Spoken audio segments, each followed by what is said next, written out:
So welcome everyone. I am Kira Zidan, the Education and Outreach Coordinator at the American Society for Biochemistry and Molecular Biology, or ASBMB.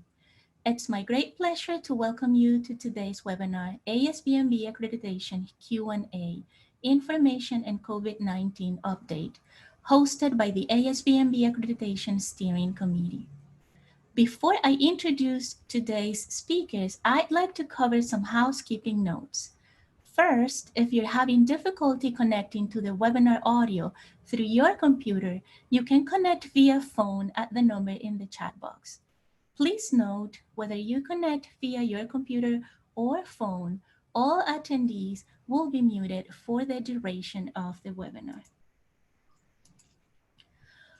So what we'd like to do today is, after a brief presentation of the accreditation program, we will walk through an application to address specific concerns we commonly see during the review panel. And then we'll switch gears into a Q&A session.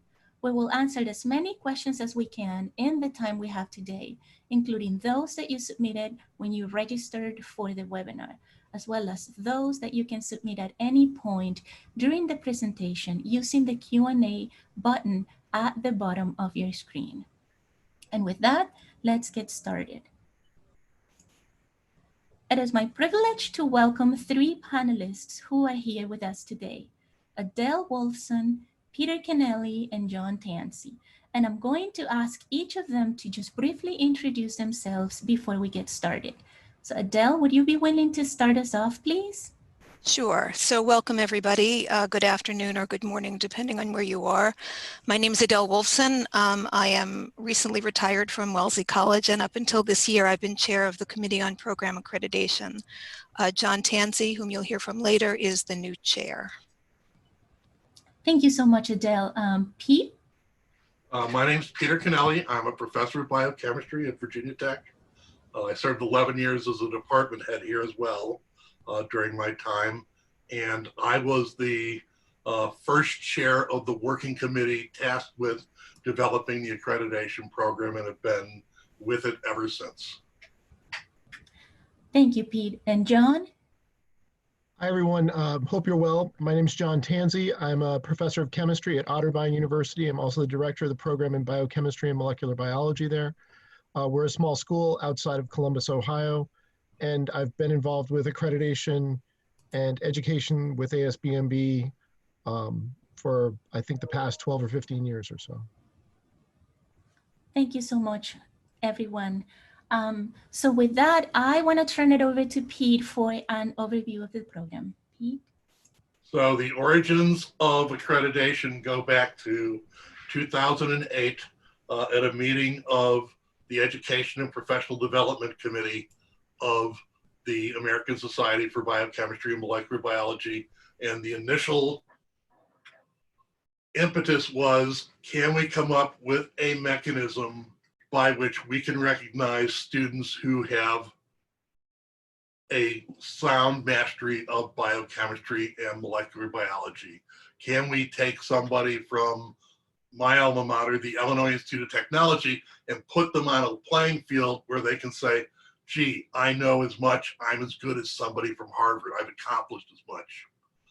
This grew into a mechanism for supporting and recognizing and promoting excellence and effectiveness in undergraduate education and BMB in general.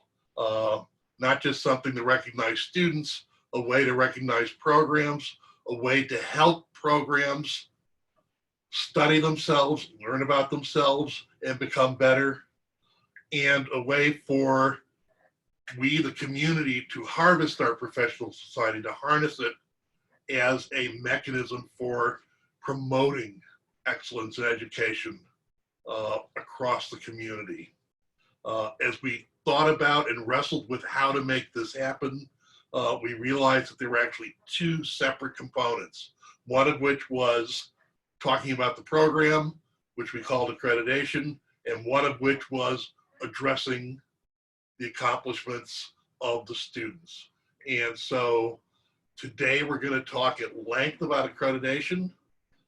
accredited programs get access to the certification examination.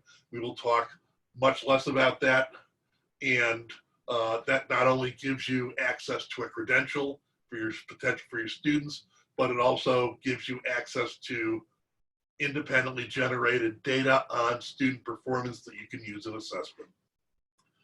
To date, we have over 90 programs distributed across the lower 48 states that are accredited. They span PUIs to R1 institutions, as you can see here.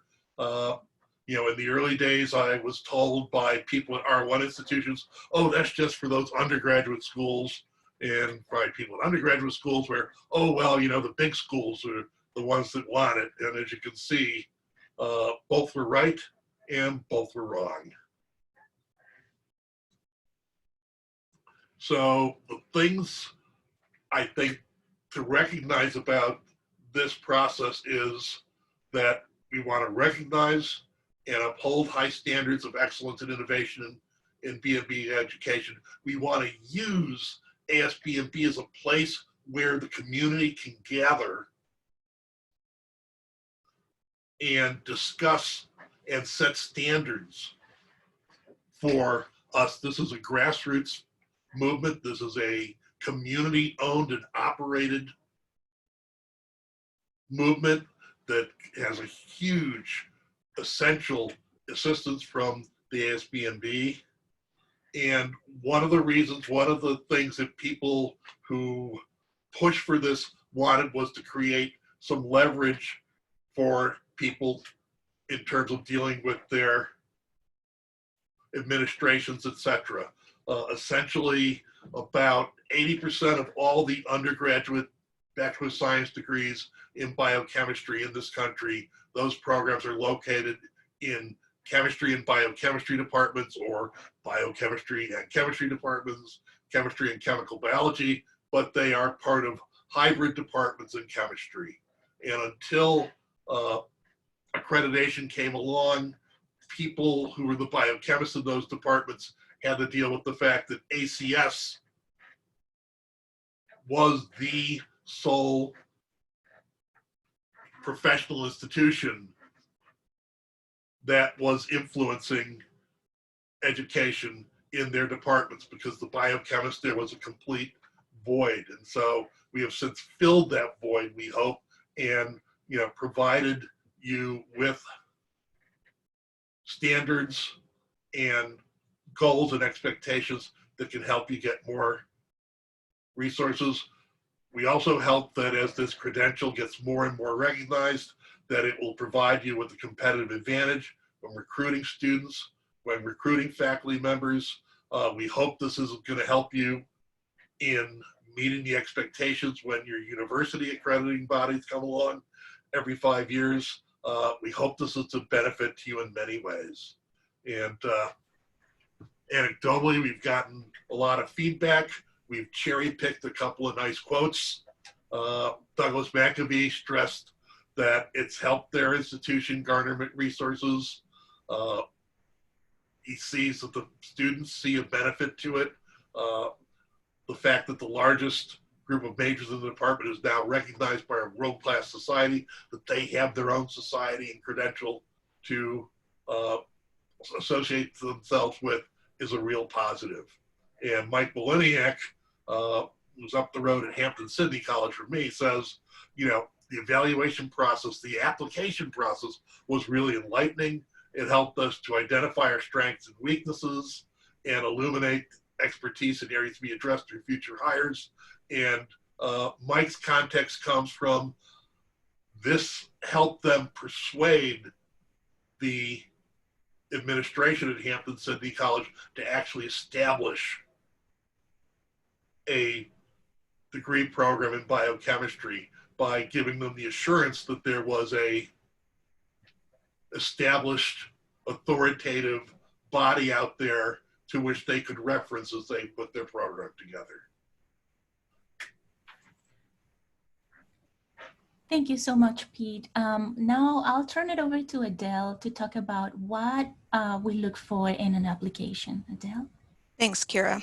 So we evaluate 3 broad areas: the curriculum, the faculty, and the infrastructure of the institution. In every case, when I say we expect something, it means that we want to see specific evidence of its existence. Kira, if you could maybe go back to the previous slide. Thanks. As Pete just mentioned, we know that the programs applying to us are at a wide range of institutions, from small to large, from PUIs to R1s, from those programs housed in biochemistry departments to those in biology departments to those freestanding. And we do not imagine a single ideal model of a program for accreditation. Okay, so now we can move on to curriculum. So as far as curriculum, we don't have a set of courses that we look to check off, but we do consider whether or not the core concepts in biochemistry and molecular biology are introduced and then developed through the sequence of courses. That usually means that students need to take multiple courses in both biology and chemistry, as well as biochemistry. And we've laid out what we consider to be the minimum number of hours of experiential learning, which usually means lab courses. And we expect that your curriculum will address the skills that we've named here in concrete ways, namely communication, teamwork, safety, and ethics. Okay, for faculty, we've stated that we expect at least 3 faculty members to be affiliated with the program and that the faculty represent the range of expertise needed in BMB. We expect that the institution will provide opportunities for professional development, such as sabbaticals, funding for travel to professional meetings, events, or programming to improve and update teaching methods. On the infrastructure side, we want to see data on the capacity of the classrooms and labs for teaching and research, as well as other facilities. You don't need to be exhaustive in listing all your equipment, just follow the guidelines to let us know the teaching labs are sufficiently equipped and whether there are other more advanced pieces of equipment available. The commitments to diversity and advising should be more than lip service, and note that we now have a question about Title IX, and research opportunities for students, whether at your own institution or placement elsewhere, is essential. Okay. We have a single deadline per year on October 1st. It seems that most programs prepare their applications over the summer, so it makes sense to have the deadline in the fall. And this also allows us to evaluate your applications in time to have your students take the exam in the spring.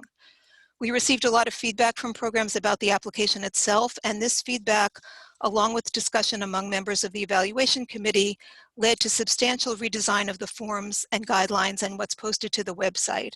Application is still a serious commitment of time and effort, but we hope it's now much more straightforward and less confusing than it was at first.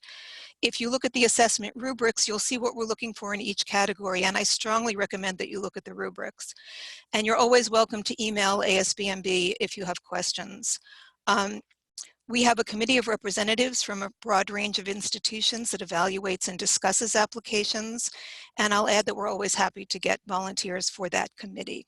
The possible decisions are full accreditation for 7 years, provisional for either new programs or those with some deficiencies, denial if there are really large deficiencies, or deferment if we don't have enough information to evaluate.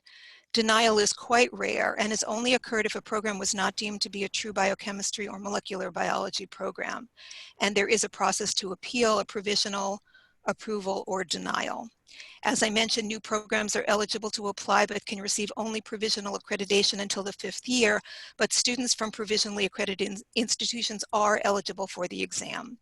And I also want to mention that if you have multiple tracks that meet the requirements for BMB, each one can be accredited, but each needs a separate application.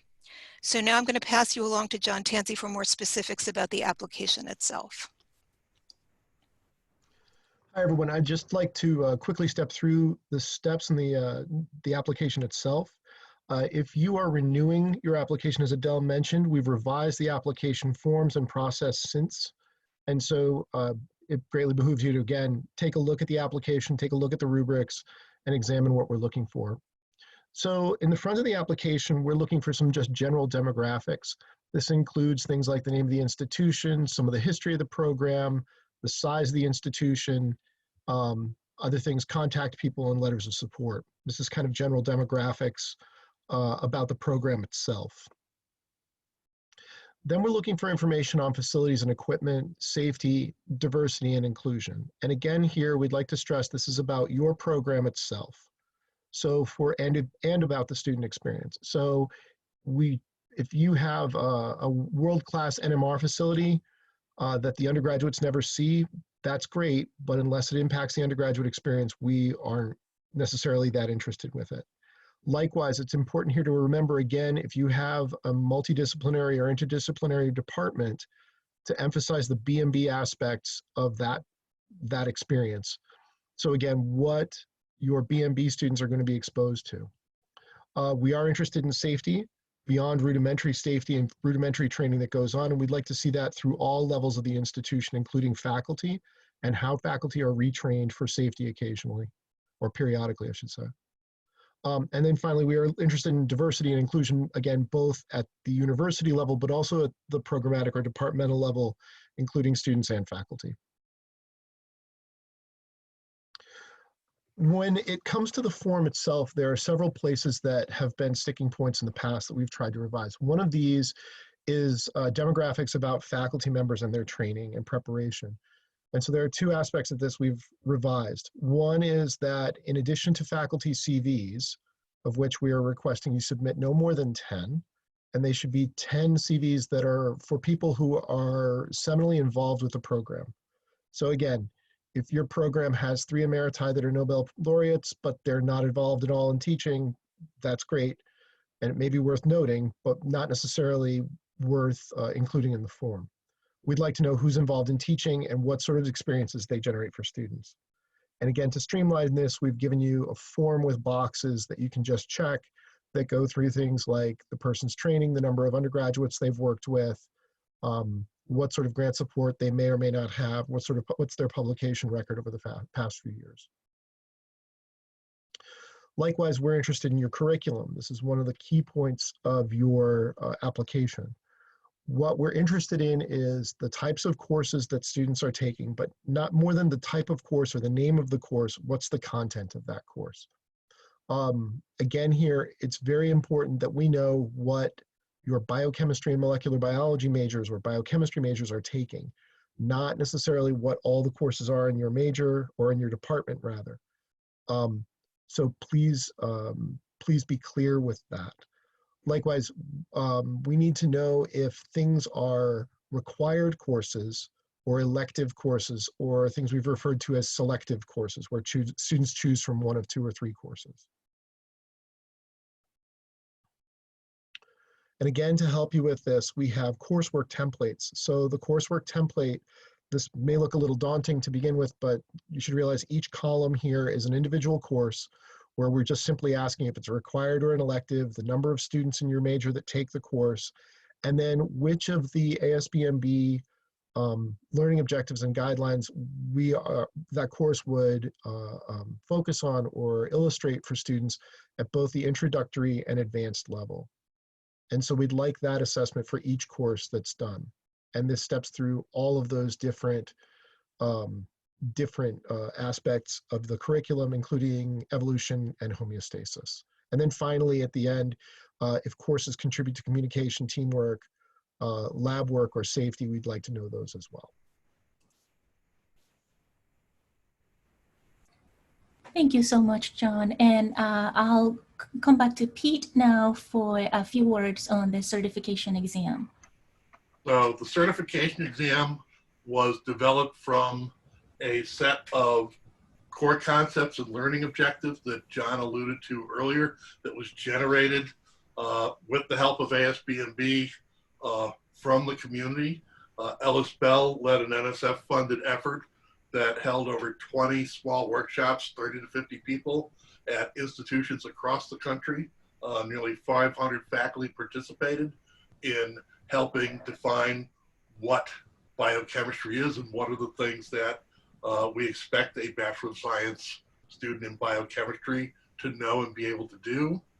The exam is unusual in that it is a free response exam. It is not a multiple choice exam. We want to see if students can think and synthesize, and so we embrace the flexibility offered by a free response. That also means that you have about 50 colleagues out there who volunteer their time to help score that exam. It evolves every year. there are colleagues of yours that are involved in constructing the exam, developing questions, revising. But I think the wonderful thing about it is it provides you as accredited programs with independent assessment data to help you look at your program and see how it's doing. And it is a no fault system. How your students do on the exam is not relevant to whether or not you are or maintain accreditation. We do not want to give you any motivation to fudge. We want you to take honest looks at yourself, and in order to let you do that, we divorce that accreditation from certification exam. And we hope this is a credential that when your students gather it will certainly elevate their professional prospects as they go along. I know you're not here to really hear a ton about the exam, so if you just flip the next slide, you can see that we've been in business now for several years. The 2020 data is pending, and COVID was kind of thrown as a curveball, but you can see that over 1,000 students, basically about 1,000 students are taking the exam now as we grow with institutions. And there are 2 possible thresholds you can reach: certified or certified with distinction. You can see that it's not a pushover. It's not something you just get for showing up, but at the same time, the threshold is such that a large fraction of your biochemistry majors will hopefully perform well on it. And with that, I think it's time to talk more about COVID, which I think is Kira. Yes, thank you so much, Pete.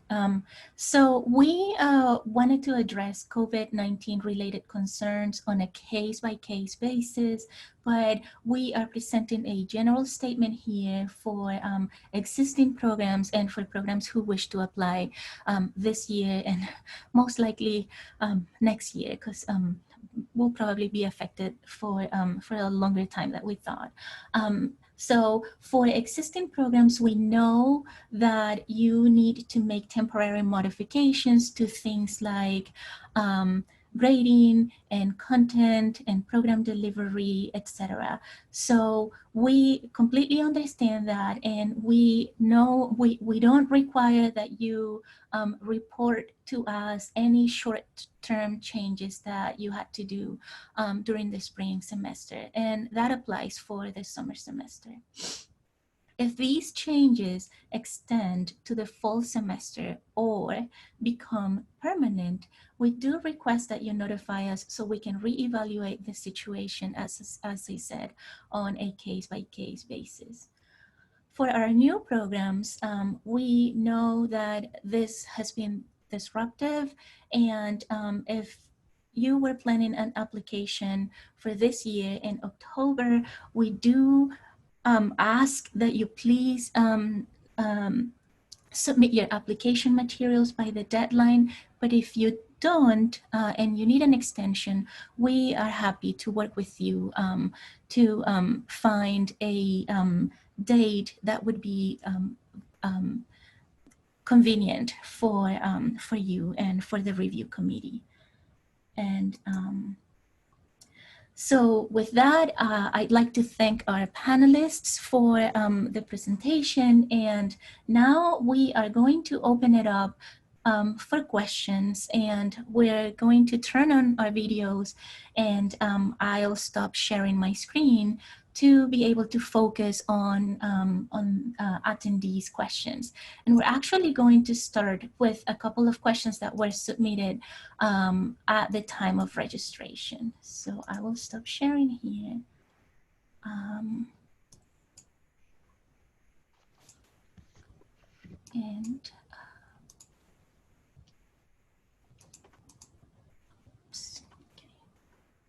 Sorry, I can't turn on my video.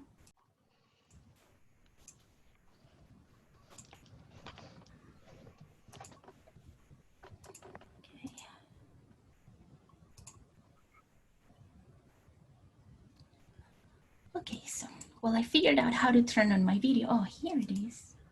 Yes. Okay, so I'm gonna go ahead and get started with a couple of questions that were submitted at the time of registration. And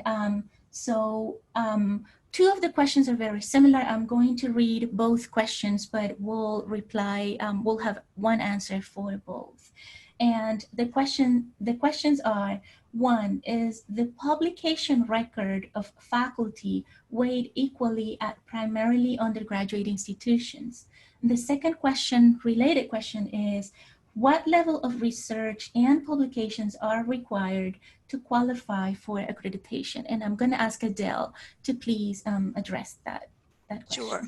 So I would, before I even answer the question, I want to say again what I said earlier, that the rubrics that are posted will give you a lot of guidance about the specifics of areas like this. But looking at faculty research specifically, we are looking, as I noted earlier, of evidence for current faculty scholarship, but that's defined quite broadly. So we are considering grants, publications, posters, presentations, any of those as being evidence of scholarship.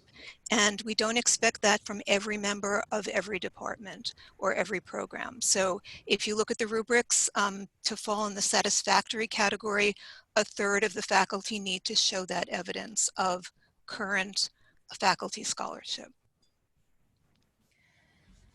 Thank you so much, Adele.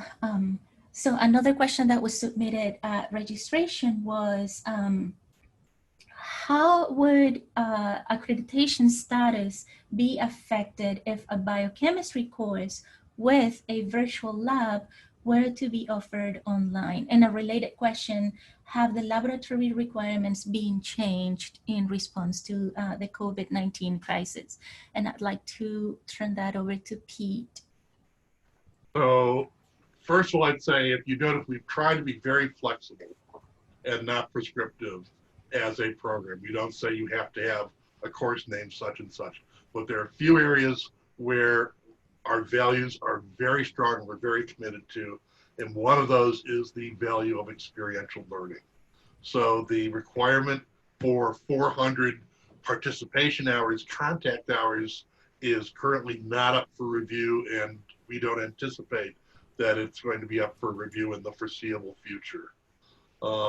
When we talk about the impact of online technology as we move forward, I don't have a set answer right now, but we really need to focus on outcomes. I mean, we've seen other waves of educational reform and practices. We've seen POGL, we've seen inquiry-based learning, we've seen course-based undergraduate research, service learning. Virtual labs falls in the same thing. Is there evidence that the outcomes produced by this are good outcomes? That's in the end how we as a community, I think, need to think about this. Do we develop how whatever platform, whatever strategy we use, the desired critical thinking and quantitative reasoning skills in our students, and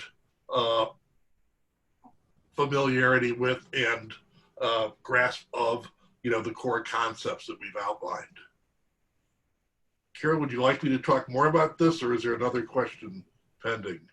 There are other questions, so maybe we'll come back to it a little later. So I have two questions from Kimberly and John, if you may respond. One of the questions is, when including faculty who participate in the program, do you include those who teach general chemistry or organic chemistry? And I think another question from Kimberly was, is the 400 hours semester hours? So the 400 hours are contact hours. So however they're divided, semesters or quarters, it shouldn't matter. My school underwent a quarter to semester conversion, and I think the contact hours are roughly the same. So hopefully that isn't an issue. It's not credit hours, it's contact hours. So if a lab is 4 hours long, that counts as 4 hours of credit, not 1 hour of credit, right? with regard to the other question, do we include faculty who teach these, if you want to call them supporting or foundational courses in general biology, general chemistry, things like that? If you look at the application and you look at the rubric, I think it will help. Generally, we're looking for faculty who are engaged in the major. So if someone happens to teach general chemistry, but then they also advise research students on a small campus, then perhaps. But largely, we're looking for people who are kind of more involved in the program. So no. Adele, Pete, would you like to chime in? Yes, we're looking for people who are stewards of the program, who don't just happen to teach a course that's on the list of required courses.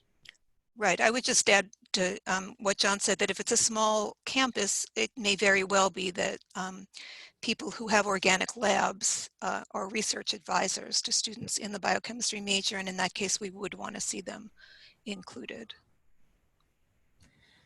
Thank you. And Adele, another COVID-19 related question, but we can all chime in as we think needed.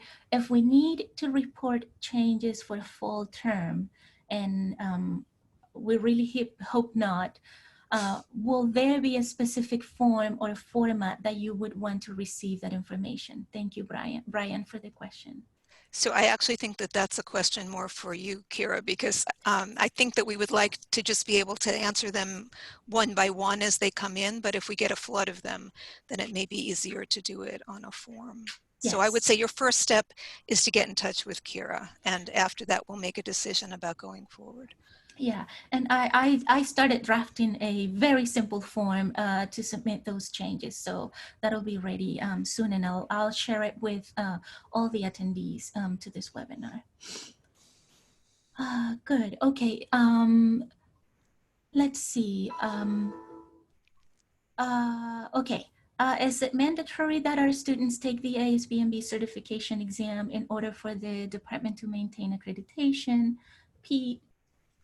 The answer is no. Yes. So no, the exam is completely optional. It is a really good benefit of being accredited, but it is optional. And even if students take the exam, because this is a question that we do get a lot, and they are not certified, that information is completely private. That does not go on any records for the student. Let's see. So at the moment, undergraduate research is encouraged but not absolutely required in our program. Is undergraduate research a requirement for certification? John? So I think the question there has to do with opportunities for students, right? So we want to afford students the opportunity to do research. And so at very, very large campuses, it may be difficult to get all those students in a legitimate full-on research experience. Perhaps they have experiences in a lab course, which help address some of those things. On a really small campus, perhaps you don't have as many research active faculty as you'd like.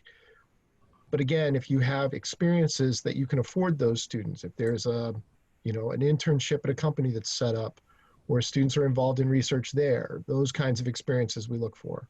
So again, we're not being rotely prescriptive with regard to what we're asking. You have to have this, you have to have that, but more, what are the experiences that students have, and how can you help provide the best experience for your students? And I'll just add that one of the things we do ask for, though, is data about how many students in BMB are doing research. So we want to see the numbers or the percentage.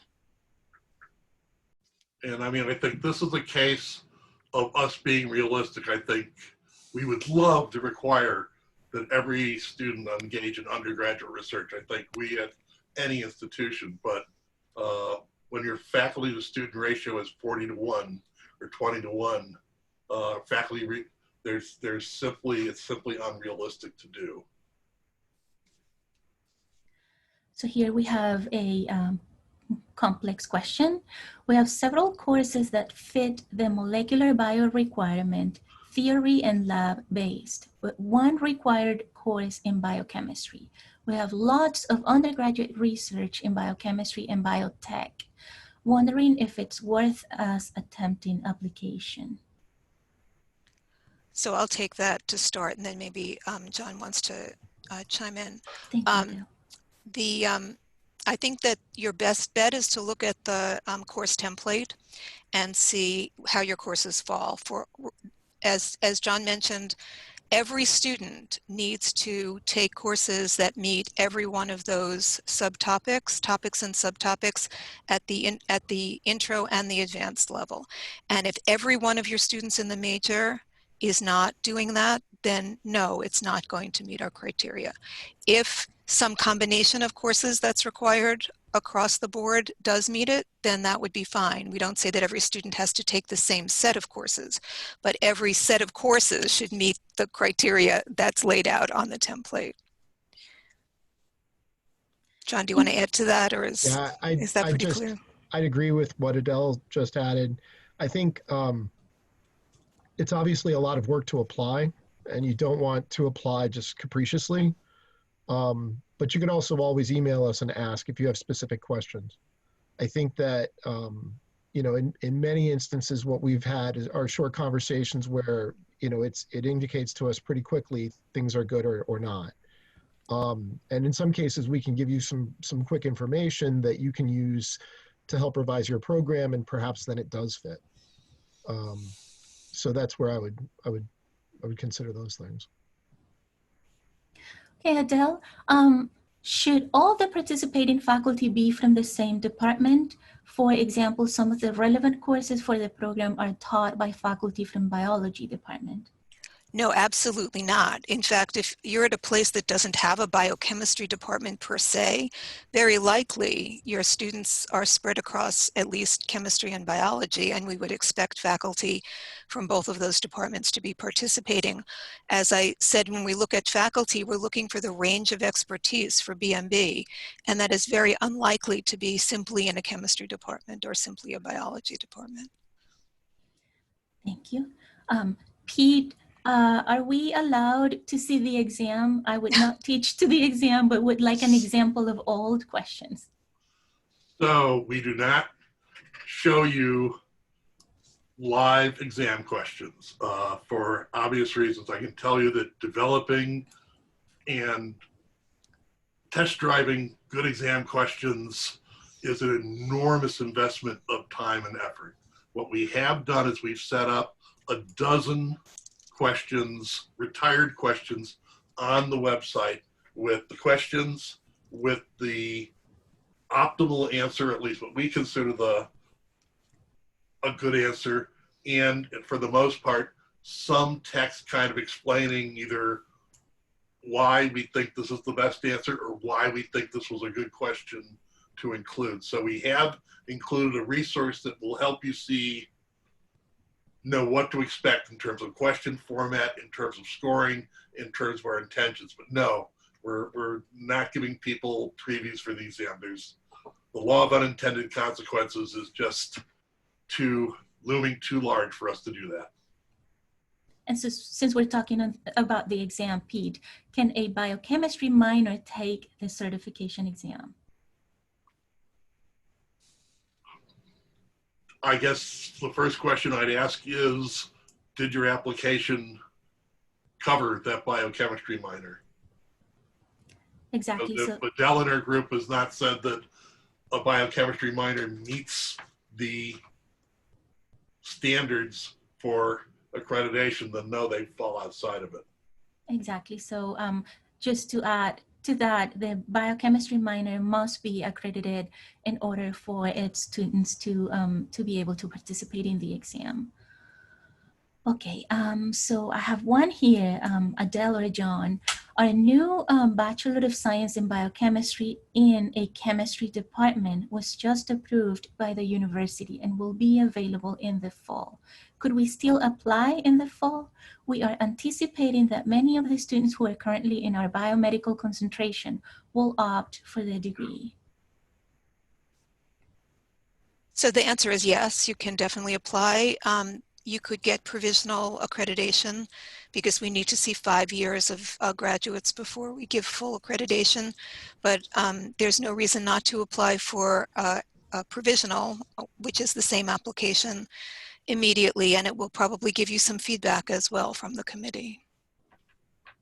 I think something else is if you've just gotten your program approved by your university, you probably have a lot of the data in place that we want on the application. And so it could help you just by already having that data fresh. So I'd say, yeah, go for it. Okay, here's another related question. To clarify, we currently have a biochemistry major and a molecular biology major, so we would submit an application for both since they are currently separate programs?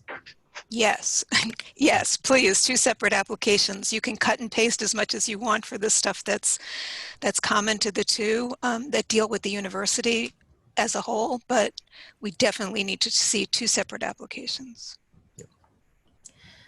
Good, great. And so there's something here about the application deadline in the fall. It would be great if we could move it to later in the fall. It'd be helpful to have it on November 1st, on December 1st. John or Adele? I think we would like to keep it around where it is, simply because we're trying to get those evaluated in the fall to get feedback back to people so they can take the exam in the spring. However, I think if things are delayed for you, please let us know. If anything, I think we've tried to communicate that we're a pretty flexible group, at least to the extent that we can be. And so please work with us and we'll try to make that happen. Yeah, I think, again, this is a question a bit for Kira more than for any of us. It really has to do with how quickly we can turn things around and whether or not the committee can be pulled together to review the applications in time so that your students could take the exam in the spring. And because of other things that happen at ASBMB in January, it's very difficult if we have to push the committee meeting further than December. And that's really the reason for the application deadline. Yes, okay. Let's see.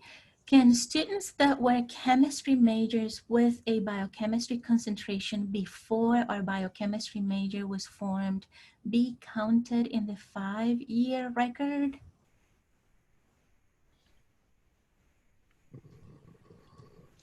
You can put it on the application. I don't think we would count it as being already having 5 years worth of students having graduated. I don't know, John, if you want to, modify that. I think part of the question there that we would have to kind of re-examine is how much your degree track is different than the concentration. And so that just muddies the waters. I think one of the things that we've had difficulty with on the committee, in the past is people will present data for their chemistry department or their biology department. And it's obvious that their BMB majors are just a segment of that. And so we've really tried to ask people to be clear with regard to what are BMB majors taking for courses? What are their lab experiences? Things like that. Who are the faculty compared to what's the broader faculty of the entire department? So, and curriculum weighs in on that also. So it's something similar that way. Okay, and here's a question from Brian. Is it required to have an ASBMB student group for accreditation? I think that you mean a student chapter, Brian, and no, it is not required. We see that approximately 50% of our accredited programs do have a student chapter, but it is not a requirement. The 2 programs are completely separate. But we love student chapters. But we love student chapters. Yes, we do. Yes, we do. Okay, here's another question about COVID. If we are applying for re-accreditation and in September we find that we are still unexpectedly offering classes or labs online that are normally in person, then we should contact you before submitting our application?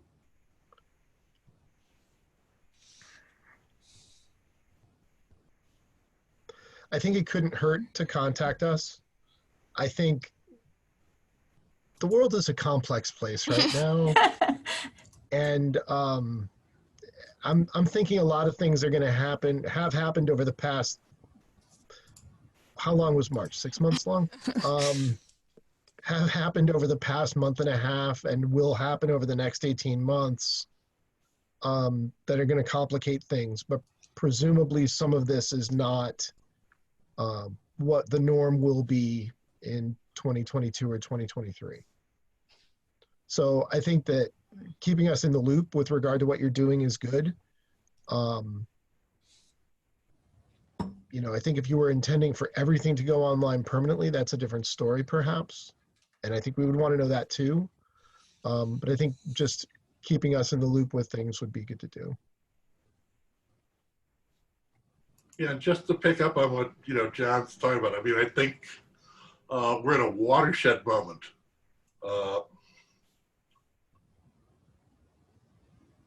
You know, education and science, our field, is a dynamic, it's an evolving entity, and we need to prepare students for a world in which, you know, computer-aided drug design and, you know, high density data mining and all sorts of computer-based and virtual things are happening. We have to prepare them for a digital world. And so, you know, that's going to change how we do some things.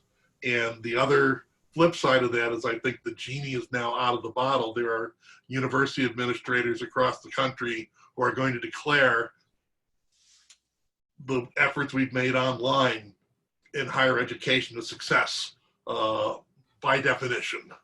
And that there is going to be a push now across the country at many institutions to increase online delivery and to increase the use of virtual labs.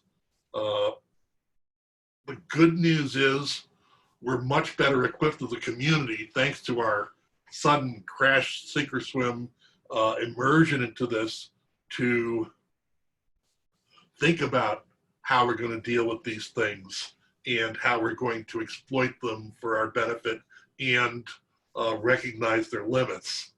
But basically, I think we can't just say, you know, draw a line in the sand and ignore online and virtual education. It's here, and we're going to have to deal with it as a community. All right, and I think we have our last question here. How involved do faculty need to be considered one of the required 3? Is it enough to just teach courses in the program? So if you look at the form, we consider people who are part of the program to be those who teach in the core courses in the major, or advise students or mentor students in their research labs. And so teaching the core courses in the major would be considered sufficient. But if you're asking about having only 3 people in the program, and you're saying that one of those people just teaches courses, that's putting a lot of pressure on the other 2, or possibly even just the other 1. And one thing that we do worry about is when a program rests really exclusively on a single faculty member. And we might not, you know, reject you for that reason or deny your application, but we're certainly going to point out that that's a real danger to have only one person being so central to the program, and especially if that's a junior person. So we encourage you to have a larger group that's taking responsibility beyond just teaching. Yes. I mean, who are the people making decisions about recruiting students, curriculum, hiring, etc.? Those are good indicators that somebody is a steward of the program.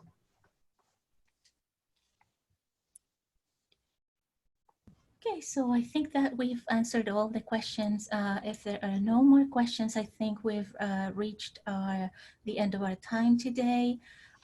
Thank you so much for joining us. Thank you, Can Pete. I put it one plug? Yes. Yes, Pete. This program is a marriage of the, you know, a national society and a grassroots effort, and it's I think, been pretty effective marriage between the two. You out there are part of the grassroots. If you're wondering who designs the test and who, you know, screens the applications and stuff like that, it's people like you who've volunteered your time and your effort. So if you want to be part of this, once you get accredited and stuff, please reach out to us. The opportunity is there for you to be part of the the group of stewards that helps guide this on behalf of the community. Thank you, Pete. And you can find additional resources on our website. We're transparent with application materials, so you can find the application form, the rubric we use to evaluate programs, the guidelines, an application checklist, everything you can find on our website. And if you have any questions, please email education@asbmb.org. We have a short survey about this webinar at the end of today at the exit. And so we hope that you take the time to fill it out. And thank you so much. And we are here, we're happy to answer any questions you have later. Thank you, Pete, Adele, and John. And thank you to everyone who joined us today, and have a nice day.